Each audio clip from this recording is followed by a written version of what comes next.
Good morning, children. Today I am going to start chapter 2 poem of class 7, and the name of the poem is Govinda's Disciple, written by Rabindranath Tagore. So children, before starting a poem, I would like to tell you few lines about Rabindranath Tagore.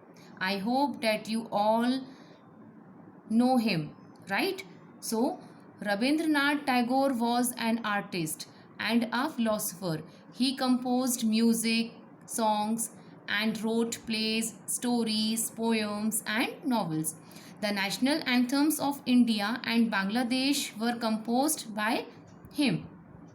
His ability was not just limited to making literary creation, he was also a painter, and Tagore was popularly known as Gurudev. So, children, Govinda's Disciple is a poem that deals with the relation between Govinda, teacher, and his disciple Raghunath. Disciple means student.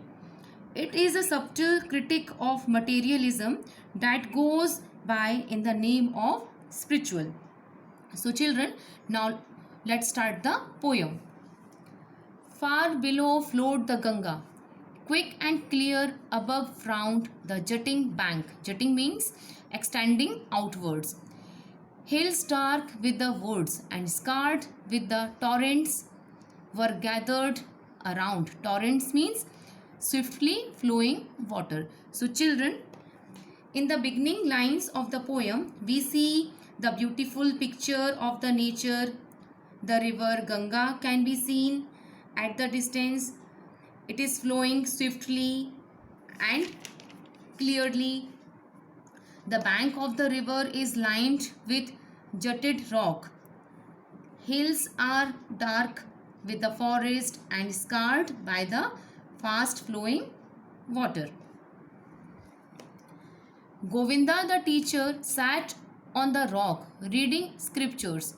When Raghunath his disciple, proud of his wealth, came and bowed to him and said, I have brought my poor wealth unworthy of the acceptance. So in the second stanza we see Govinda the great teacher was sitting on the rock.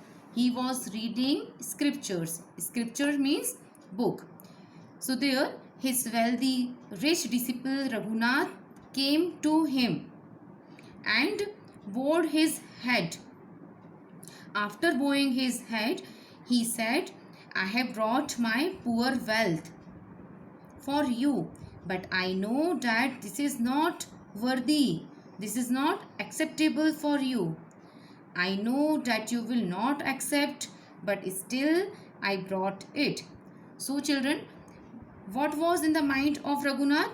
That now I will say these words and after some time the teacher will be pleased with the wealth. Thus saying, he displayed before the teacher a pair of gold bangles studded with costly gems and emeralds.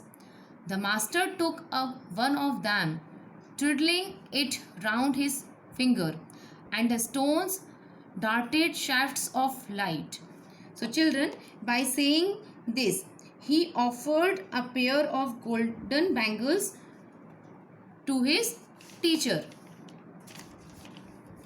These golden bangles were too costly because it was covered with the rich stones like diamonds on it.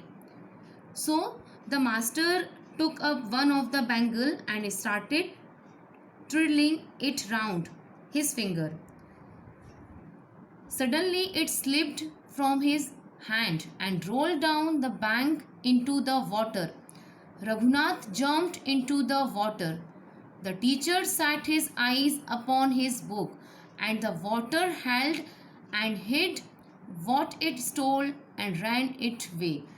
So, suddenly the golden bangles slipped from his hand and it rolled down into the river. So Raghunath screamed and jumped into the river, but the teacher is still busy reading his book. At sunset, Raghunath came back. He begged him to show him the place where it is. The teacher took the other bangle and threw it into the water, saying, "There it is." So, after a long search, Raghunath could not find the bangle and came back to the master. He begged in front of his master to spot the place where the bangle had fallen. So the master took another bangle and threw it into the exact place in the river where the first bangle had fallen, and says to Raghunath, "There it is." So children, through this poem, the poet gave the message that true masters don't value materialistic things, and Raghunath also understood that for a spiritual person, wealth do not have any value, and also a person who has came to seek spiritual knowledge should not be so fond of them. So children, I hope that you all have understood the poem. So you have to read this poem once again, and in the next class I will give you the notes and also the summary of this poem. So till then, stay safe and healthy at home.